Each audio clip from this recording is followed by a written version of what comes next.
অনুষ্ঠান করবেন। চাঁদপুরে হাইটের মাঠে মানুষের নেতা আপনারা সকলে ধৈর্য সহকারে মাঠে থাকো। কিছুক্ষণের মধ্যে পুরস্কার বিতরণ অনুষ্ঠান শুরু হবে। আমরা আপনাদেরকে বিনীতভাবে অনুরোধ করছি সকল দর্শকদেরকে কেউ মাঠত্যাগ করবেন না, পিছনে বসে আপনাদের ট্রফি নিয়ে যাবেন।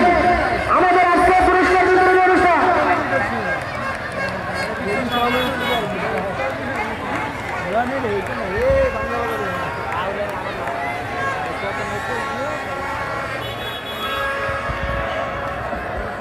শুকরিয়া মহান আল্লাহ তাআলার দরবারে, যিনি 15 বছরের ইতিহাস ব্রেক করে আমাদেরকে সেই ইতিহাস স্মৃতি ওয়ার্ল্ড কাপ ফুটবল টুর্নামেন্টের ফাইনাল খেলার সুযোগ করে দিয়েছেন। আল্লাহর কাছে শুকরিয়া আদায় করি, লক্ষ কোটি শুকরিয়া, যিনি আমাদেরকে সমাপ্তি পর্যন্ত অত্যন্ত শান্তিপূর্ণভাবে এই খেলাটি শেষ করার সুযোগ করে দিয়েছেন। আমি কৃতজ্ঞতা প্রকাশ করি।